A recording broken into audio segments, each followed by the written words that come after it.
Hey guys, today we'll be making an adorable Christmas ribbon wreath. What you will need: a 14-inch wreath ring, a variety of ribbon. I went with printed and solid colors. They are wire edged, scissors, and chenille stems. Alright, let's get started. Alright, so there are several ways you can make a ribbon wreath. You can take your stems and place them on the wreath first and then place your ribbon, or you can make all of your bundles and then place them on the wreath ring afterwards. I've done both methods. They both work well. It's just personal preference. I think this time, I'm going to go ahead and place all of my stems first. And I have cut my stems into thirds. So I'm just going to start out with 3 bundles in each section. The great thing about this wreath is you can go back in and add another bundle to each section if you prefer. So say you finished a wreath and you want it thicker or fuller, or you want to add another color, whatever you prefer. You can always go back in and add more bundles. So I feel like 3 is a very good starting point. So I'm going to place my stem on the outer, inner, outer, outer, inner, outer, all the way around my ring.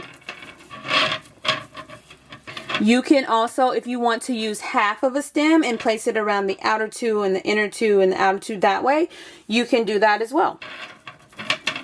These stems do move slightly, but once you get all of your ribbon in place, it's not going to really move much.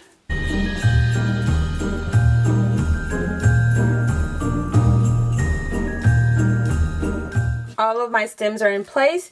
Now I'm going to start adding my ribbon to my bundles. And I'm not going to place them all in the same order. I'm going to mix it up a little bit. So we'll start with red, white, and when I'm placing, I'm not overlapping them completely, just so each piece is visible, just like that. I'm going to scrunch it in the center and place it in my stem, and then tuck it away. And then you can kind of flare it and fan it out a little bit. And I'm not going in any certain order or anything. I'm just kind of looking at it and deciding which ones I want to add. Once the wreath is completed, it'll blend together really well. If you do want to keep it uniform and have the same order for each bundle, you can definitely do so. You don't have to have the same amount of ribbon in each bundle. You can go with whatever you prefer.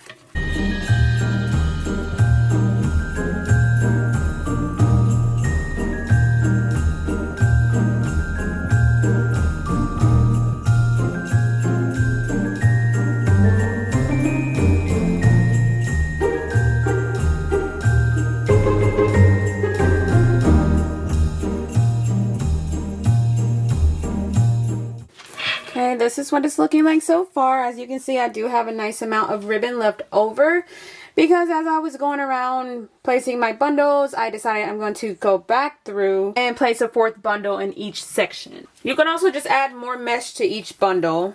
Either way works. There's no right or wrong. It's just whatever feels and looks the best to you. So if you remember, I placed my stems outer, inner, outer. So my extra bundle is going to be placed on the inner ring. That way it makes it outer, inner, outer, inner. So we'll place the stem here on the inner ring.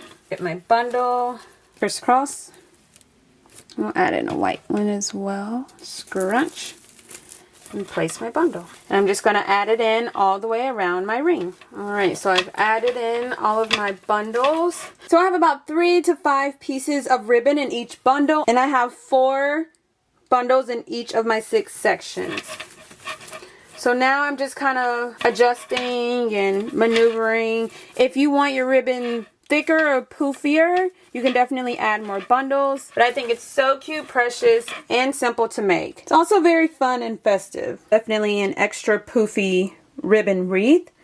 If you wanted a little more flat, I have videos showing you how to do so in the description box down below. Pretty much you just add fewer pieces of ribbon to each bundle and fewer bundles. But if you want this thick, full, fluffy ribbon look, then add more ribbon and more bundles. Both ways are cute, it's just whatever you prefer.